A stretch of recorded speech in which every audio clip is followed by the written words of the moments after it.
Merci, honorable Ousmane Sonko. Honorable Ismaël Diallo, vous avez la parole. Honorable député Awa Seck se prépare.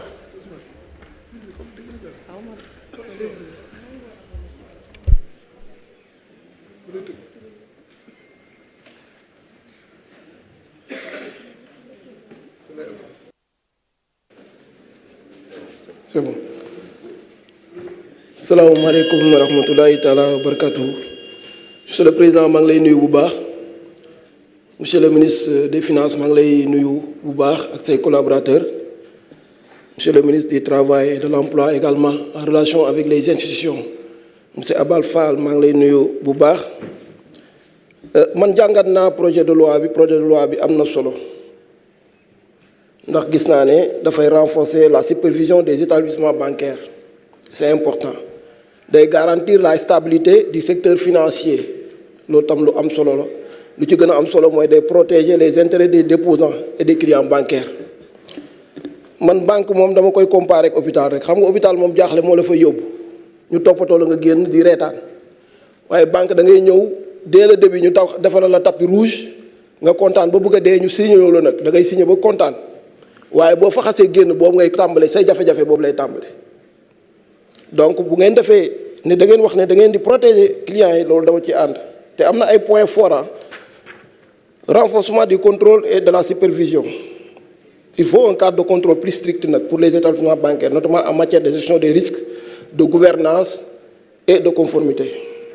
Gis naa ne texte bi tamit il prévoit un rôle accru des autorités de régulation ce qui est essentiel pour éviter les crises bancaires te loolu respecté na les normes internationaux, à savoir les recommandations de Bâle III, l'UEMOA wax ak le BCEAO wax. Sur la protection des clients et transparence, le projet met en accent particulier sur la transparence des pratiques bancaires, obligation de divulgation des frais bancaires. C'est important. Parce que ñun Sénégalais yi duñu lire, c'est ça notre problème majeur. Dañuy dem banque signé donc lañ fay def alors que clause yi ñoom dañ ko dëxañ ci biir. ñoom ñoo war a am nag sincérité vraiment nag boo demee ba am sa client soo amee loo xam ne da nga ko séq ak moom nga jàkkaarloo moom ne ko ah situation bi lii la su ma la lebalee lii laay jël ci yow nangam te loolu gis naa ne loi bi jël na ko en compte. J'ai constaté maintenant j'ai une remarque sur ça. La protection des clients est un point crucial notamment pour lutter contre les abus bancaires mooy frais cachés yi clauses abusives. Il serait pertinent d'ajouter des sanctions dissuasives en cas de non-respect des obligations de transparence. C'est important. Gis naa ci nag ay faiblesses ak ay limites dama seetlu manque de précision sur l'encadrement des fintech ak banques numériques parce que la loi mentionne les nouvelles technologies et la digitalisation bancaire mais reste générale et peu détaillée sur l'encadrement de ces banques-là. Or, ces acteurs jouent un rôle de plus en plus important notamment dans l'inclusion financière. Donc ñooñu war ngeen a leeral exactement lan mooy seen rôle. Suggestion bu ma ciy def mooy introduire une catégorisation claire des acteurs financiers numériques, définir les règles spécifiques applicables aux néobanques et fintech, notamment en matière de licence, de supervision et de cybersécurité. Sanctions et responsabilités des banques man gis naa ne dafa xaw a flou tuuti. Certaines infractions bancaires sont mentionnées mais les sanctions ne sont pas assez détaillées sur le texte. Il manque une gradation des sanctions en fonction de la gravité des fautes, amende, suspension, retrait de licence ou peine pénale. Exemple, quelle sanction pour une banque qui ne respecte pas ses ratios de solvabilité? Quelle pénalité en cas de pratique abusive envers les clients? Loolu war nañ ko mën a leeral. Amélioration possible, introduire des sanctions progressives et préciser les mécanismes de recours pour les acteurs concernés.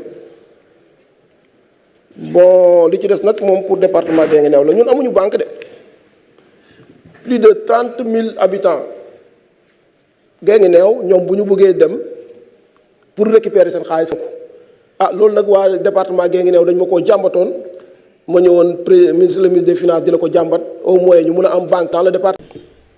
jërëjëf honorable Ismaïla Diallo. Honorable Awa Seck mën nga jël kàddu. Fama Ba dans le département. jërëjëf honorable Ismaïla Diallo. Honorable Awa Seck mën nga jël kàddu. Fama Ba mën nga waajal. Merci, Monsieur le Président. Monsieur le ministre, Monsieur le ministre du Budget et des Finances, Monsieur le ministre des Relations avec les institutions et l'équipe Bingen Andal, mes chers collègues, les honorables députés, je suis nuyu bu baax a baax. D'abord, je rafetlu l'initiative ci votre projet deux projets de loi yi nga xamanteni mom lañ indi mais tay fi may focaliser wu moy le numéro 2 portant réglementation de la microfinance.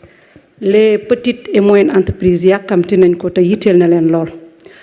Monsieur le ministre ñëpp xamante ne les PME petites et moyennes entreprises lan lañ représenté ci économie réew mi te ku leen jàppale yaakaar naa mën na réew mi nga jàppale mën na lu bëree bëri ndax moom moo mën rapidement mu créer di xamante ni xëy na état du mu ko mën a def rapidement. Monsieur le ministre les petites et moyennes entreprises ñëpp xamante ni moom mooy les acteurs clés de notre tissu économique et social. Soo demee dans les quartiers dans les villes bien dans les régions ñëpp xamante ni moom non seulement poids bi nga xam ne moom la fa am mais c'est le cœur battant de notre économie. ñoom nag ku leen jàppale mën na dimbale état ci lu bëree bëri mais c'est bien beau ñu voter loi yi ñu appliquer ko mais ce sera plus beau ñu jàppale leen ci difficultés yi nga xamante ni moom la ñuy confronter. benn bi l'accès au financement bëgg nañ ko leen ci jàppale beneen bi aussi moo les charges lourdes les charges fiscales lourdes trop lourdes loolu tamit bëgg nañ ko leen ci jàppale. beneen bi tamit concurrence bi nga xamante ni moo am ak ñoom seen diggante ak les grandes entreprises ñi nga xamante ni ñoom au moins am nañ ay ressources yu importantes yoo xam ne mën nañ ci basé wu loolu ku leen ci dimbale dina baax. tey bu ñu jàppalee les petites moyennes entreprises tey état dina xamante ni mënul basé trop rek ci les multinationales tey état mën na basé wu ci les forces et les résiliences des petites moyennes entreprises. su ma ñëwee ci le département de Mbacké ba ma nekk plus particulièrement la ville de Touba ñëpp xam nañ économiquement lan lay jouer ci fii ci Sénégal ay nit ñu ay jigéen ak ay ndaw yi nga xamante ni ñu am ay idées yu baax lañ am volonté liggéey mais malheureusement amuñu fu ñu jaar ñooñu monsieur le ministre ku leen dimbali non seulement di nga développer économie réew mi mais aussi dina wàññi l'exode rural. Touba est une très grande ville bien peuplée ña fa nekk suñ leen utalee ci lu ñu jàpp doyewuñ dara di ñëw fii Dakar wala ñuy génn à l'étranger kon monsieur le ministre loolu ngeen bàyyi ci xel tamit bu baax a baax. En tout cas jàppale les petites moyennes entreprises tey ji mën na def nga garantir un avenir prospère de notre économie et de notre société. Je vous remercie. jërëjëf honorable Awa Seck, honorable Fama Ba. Honorable Thierno Alassane Sall se prépare.